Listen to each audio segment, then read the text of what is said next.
If you've ever been on an airborne jump and during that airborne jump, you slapped your buddy's butt a little too hard during the equipment check and he kind of liked it, hit that subscribe button. If you're a civilian and you've ever touched your buddy's butt and he was okay with it and you're okay with it, and that felt a little weird, a little confusing, hit that subscribe button as well. Like, comment, and do all that good stuff because it helps me out quite a bit. Honestly, just subscribe. But I've been really hesitant to make a video about go bags / 3-day assault packs and that type of thing because there's such a wide range of mission sets and bags and everything that can kind of change the entire way you set everything up. But I figured, just like our long-range recon pack, that kind of survival pack, that I'd do at least a primer on it to kind of get the wheels turning in your heads, to understand what I use and what some other professionals I've used that I've talked with and worked with, so you can possibly start putting together your bag, or maybe if you have a bag together, kind of reconsider what you have in there. There are a lot of really good bags out there, and I don't have time to review every single one of them. Well, I do, but it's just going to take a while. But right off the bat, some really good packs for a go bag or something like that, or a 3-day assault pack, is going to be, of course, Mystery Ranch, Arc'teryx, their little card series. We also have Osprey, Kelty, and then Gh3. So there's a lot of different brands out there. Find one that works for you. Don't go for that Amazon deal for a $30 pack that looks super cool, but it's made in China, because it's going to fall apart. Buy something good. Now, I'm going to be using the Gh3 pack. It gets me every time. Because I like the way that it falls on my plate carrier. So I've used their smaller version on a couple different exercises, and it's worked really well. So big fan of Gh3. They fit really well over plate carriers. So do the Mystery Ranch as well. So just find whatever works for you based on what you do. Okay, understand a couple things. My setup is going to be different from your setup because I have this bag set up more for a kind of non-permissive environment in a country, kind of doing contracting work or doing military work, where I have to be concerned with some different threats versus what you might be concerned with working in Afghanistan, or working in the United States, or working, South America, or doing whatever. So understand everybody's is going to be a little bit different. Sorry, excuse my voice. I went on a really hard run this morning. Figure out what you need first off. So it's going to be mission essential, right? So for my guys who are going on a mission, you need explosives. Hey, you're going to have a pack, or you're going to have to find space to put those explosives. Versus long-range patrols, all that kind of stuff, all that surveillance equipment, all that crap. Make sure you have room for it. If this is just your go bag, then you just need the necessary stuff to survive for about 72 hours is what I typically do. So this particular pack is more set up as a go bag, but there's a lot of crossover between the 3-day and the go bag, so we're going to kind of smush them all together. So let's start off with, we have the Gh3 pack right here. So let's talk about what I have on the very front of it, what I can access the most easily. So I have a couple things that are very easily accessible that I'm going to be needing to use on a fairly regular basis. So things like my navigation aids, right? So I have a Suunto wrist compass right here. They work incredibly well. They're very accurate, surprisingly so, in fact. And then, of course, I have my trusty Garmin Foretrex 401. So big fan of the Garmin. Definitely take some time to research it and see if it fits within your mission sets and your parameters. Another big thing is going to be water. Water is a big issue. I kind of talked about it already in a video, and I know there's some crossover between my videos, but it is what it is. With water, I just do a Sawyer inline filter. That way I can fill up directly in the bag, and then as I suck on that, it's going to pull that water through that filter and make it pretty clean. In fact, for the most part, the Sawyer filter works a little bit better, about on the same level as iodine. Better in some respects as far as what it's filtering out. So pretty cool. I still do carry iodine nonetheless, but yeah, just do a Sawyer inline filter and you should be pretty much good to go for those 72 hours. That filter is going to last that long. Coming down, there's a small little kidney pad right here, and on the kidney pad there's a zippered pouch, and I can get into that. So if I get into that, stand by while I get into that. If I get into that, there's a couple things that I need to get to. So one of the main things is going to be a signal mirror. So a signal mirror is going to be important because if I need to signal an aircraft or a friendly, or I'm in the United States and a rescue helicopter's coming in, I'm like, oh my gosh, come get me, all that type of stuff. Let's see if I can, there we go. Make sure you have something like this on. like this on you. There are larger ones, but I prefer the nice little tiny ones. They're easy to pack away, and they typically last. There's plastic and glass ones. Again, the glass ones shine a little bit brighter, but the plastic ones, you know, are harder to crack, and then also, but they do scratch easier. So figure out what works for you. Also in here, I have my Leatherman. If you don't have a Leatherman, you're wrong. Every man should own a Leatherman or some equivalent of a Leatherman. This is the Leatherman Wave, one of my favorite ones. I'm not going to talk too much about it. You need a Leatherman, so get yourself one. I'll link that below. So we have kind of the things I have immediate access to just on the front. Now, besides those immediate access things, I have a couple of things placed strategically around the outside of my pack that I can get to easily for the types of missions I'm doing. So we'll go to the most obvious one first off. Right here in the back, I have this big old green bag. So why do I have this? Well, depending on the environment that you're working in, you might be dealing with chemical weapon attacks or biological, you might be dealing with some type of attack where you might need to have some type of gas mask. So in here, I have just a standard gas mask, just the M40. There's better ones out there, but issued and easy to get your hands on. Now, another thing that I have in there that's really important, that's not talked about a whole lot, is a reactive skin decontamination lotion. Now, a lot of you guys haven't seen this yet. This is a fairly new product, and this one is from Emergent Protective Products USA. So this is one of the prototypes. I was sent it to kind of test it out and take a look at it. And what's really cool about this is that if you get any type of chemical warfare agents on your skin, most of them, you don't have to inhale them. If they hit your skin, you're freaking done for. Not done for, but it's going to be a bad day. So what this does is it's going to neutralize them extremely fast, much more effectively than the current decontamination kits that are on the market. I think this one's like between 3 to 10 to like 50 times more effective against like sarin and VX gas and VR and all that stuff. We're not going to get into chemical warfare because I'm not a CBRNE guy, but nonetheless, you should have something like this on you. A couple buddies that I have who are overseas doing contracting work in conflict areas, they always carry something like this on them because you never know what's going to go down. So if you have a gas mask, you should probably have some way to decontaminate your skin. That way you don't choke to death or boil or your skin. That way you don't die from chemical warfare agents. So gas mask, and I keep those together because I'm probably going to use them at the same time.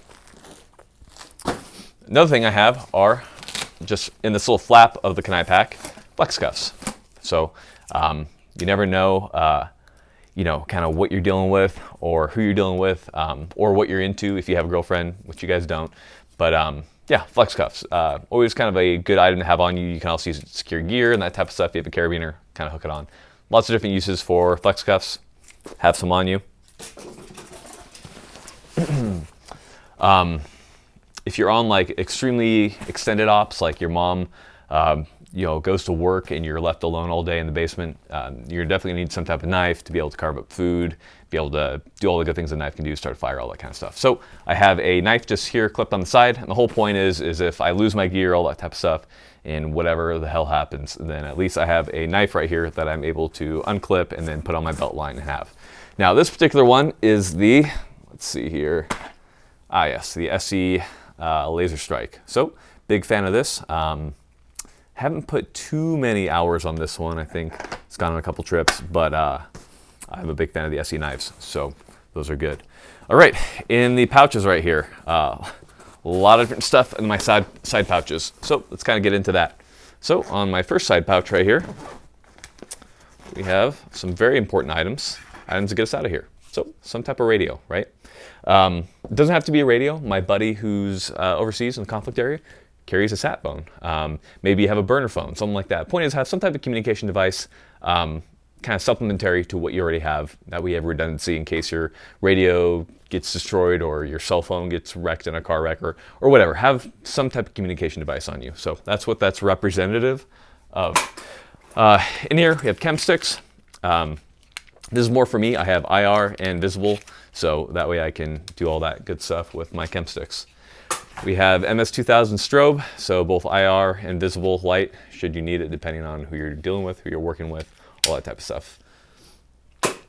Moving back into here, we have some more mission essential items. So we have magazines. So I carry 2 on this side right here. And what's cool about the Kenai pack is they have little retention bands right in here that hold those magazines in place.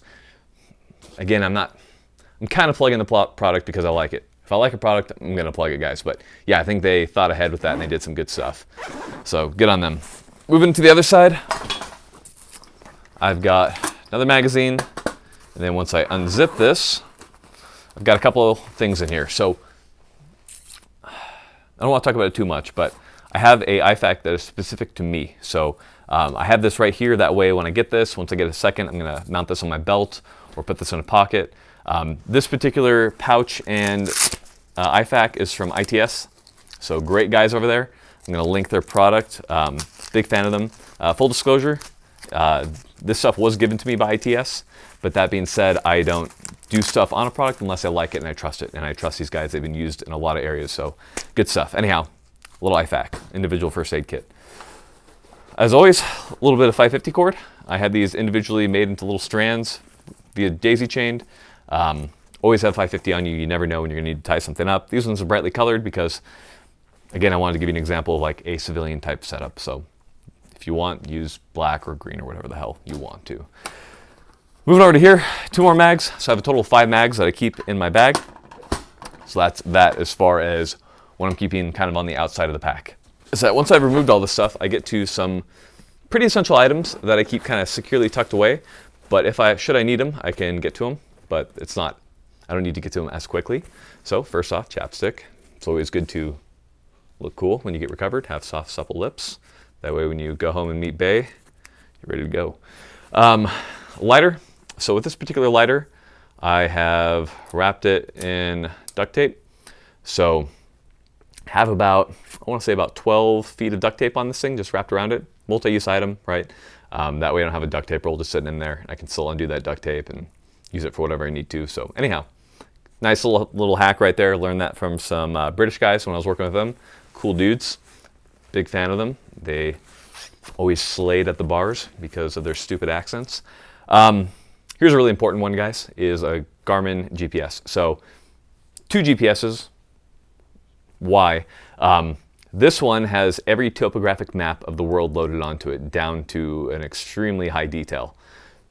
Incredibly valuable. So if you can't have a map on you, at least have a GPS that allows you to have topographic maps loaded onto it. That way you can navigate and get to where you need to. So big fan of that unit right there. Also, some more serious navigation equipment. I have a Lensatic compass.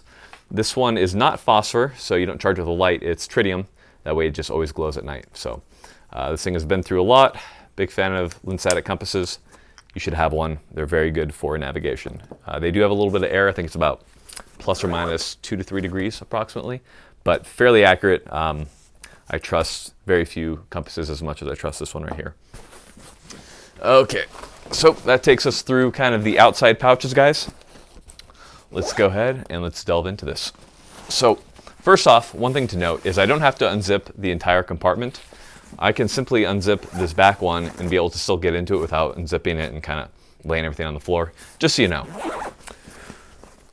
But for the sake of time, so you guys can kind of see what's going on here, let's kind of open this up. So first off, I'm a big fan of compartmentalization. Now I know it looks a little messy, but I have a specific thing that I do here. So first off, the sides of the pack have Velcro on them. What that allows me to do is take pouches that can be Velcroed to the sides, and I can Velcro them in place. That way they don't shift around. So I do that with my really important items. So my really important items are IFAKs. So what I can do with these IFAKs is I can tear them away as necessary to give to people who need them. A buddy of mine was very recently near a VBED attack, and he does essentially the same thing. In fact, I got the idea from him. Great guy. And during that VBED attack, he had to pass out a lot of IFAKs, and luckily he had 2 on the top of his pack that were not for him. He was able to pass those out, deliver a lot of critical care, save a lot of lives. So that's a cool little thing right there. So I always carry some extra IFAKs. So I have these 2 right here. These particular ones came with a pack I had from a long time ago. I can't remember the brand, but point is, get something that has Velcro on the back and you can Velcro it in. A lot of different things out there. Okay, important items are kind of getting into hygiene, things I can live on, that type of stuff. Baby wipes, always have baby wipes. You will hate your life if you don't. Also, it's really easy to get infections and cuts, especially in dry weather when your skin cracks. So you need something like this, and plus you want to make sure your butthole's clean. So that's important. Okay, moving forward, hat. Always have a hat. Sunburns suck, so we have boonie cap. So good stuff. Just get yourself something good. Boonie caps work great. Gilligan wore a boonie cap and he was cool. All right, shamogs. So This particular shemagh is just your run-of-the-mill, blah, blah, blah, go on off Amazon. I cut this one in half so it's not as thick, and then what I do with this is you can do a whole lot of different things. You can filter water with it, you can dip it in water, put it on your head, protect yourself from the sun, all that kind of stuff. So shemagh, have one, great multi-use item, make a tourniquet out of it, do whatever you want. Emergency rations. I have way too many, but I'm a fatty at heart.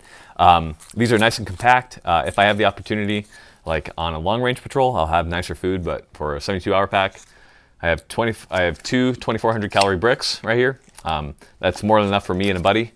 More than enough for me and a whole lot of people. You can go a whole lot of time without food, but just a little bit. Food's always a little pick me up, so food. Coming down into here, I have a couple different bags. So towards the top right here, I have a bag from, again, ITS Tactical, great guys. This one contains a boo-boo kit. So separate from my IFAK, this one is made to heal any of those little cuts and scrapes and things like that. And people often don't think about that kind of stuff, like they're prepared for like, you know, sucking chest wound and that type of stuff, but you can still die from infection. Also in here, I have some batteries for my GPS, headlamp, all that kind of stuff. I also keep a headlamp in here, so cool. All right, moving further down, hygiene kit, right? So get a lot of questions on how I build up my hygiene kit. So this one's pretty basic. I have toothpaste. I have a toothbrush that is cut in half. Oh yeah, I mean, I know you can get travel ones, but I just cut one in half. And then of course, a little bit of ibuprofen. You never know when you're gonna need it. I know some of you freaking guys live on this kind of stuff, especially my Marines. Or airborne guys, right?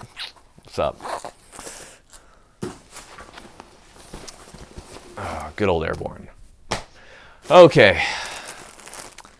Fresh socks, fresh underwear. Have it, right? Don't be gross. All right, finally, poncho.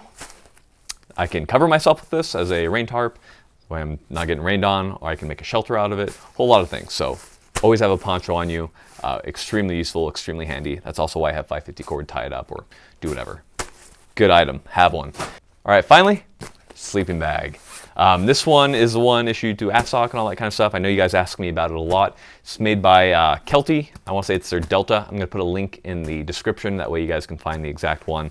The only thing that's different about this one from a lot of Kelty's other offerings is that it has Velcro on the side. So instead of zipping it up, you can simply bust out of it. So you're sleeping, hear somebody come in, bust out, become a savage, go to town, do whatever you do, drink the blood of your enemies, Marine Corps, what's up? Do that good stuff. Depending on the environment that you're in, you might need a heavier duty one. This one's a summer weight, so it's good to about 30 degrees. And I can tell you at 30 degrees, it's a little cold. So figure out what you need and go from there. But anyhow, I have that in a compression sack. You should have it in a compression sack. That way it doesn't take up as much room.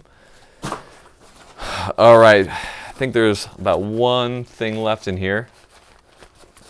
And that is iodine. A little iodine, you never know. It's enough for 72 hours. Anyhow, guys, that is it as far as my go bag / 3-day assault pack goes. A lot of things can be modified. Just make sure that you have enough stuff in there to live off of, compartmentalize, have everything you need. When it comes to med kits, I get a lot of questions about that. Not really comfortable kind of launching into what to put in a med kit. Buy a med kit from a reputable company, say from ITS Tactical or from Dark Angel Medical, something like that. Let the professionals handle it and make sure you get training. That way you know what you need to do with that kind of stuff. Because without training, it's useless. All right, so with your packs, nothing matters if you don't look cool. If you come home and you just craft yourself and you don't have wet wipes and stuff and mom's really disappointed in you. So make sure you do all that good stuff. I did this because half my subscribers are living in their basement. And again, it's just to make sure that you survive. That way I can keep my subscriber base. Look cool, guys. Nothing else matters.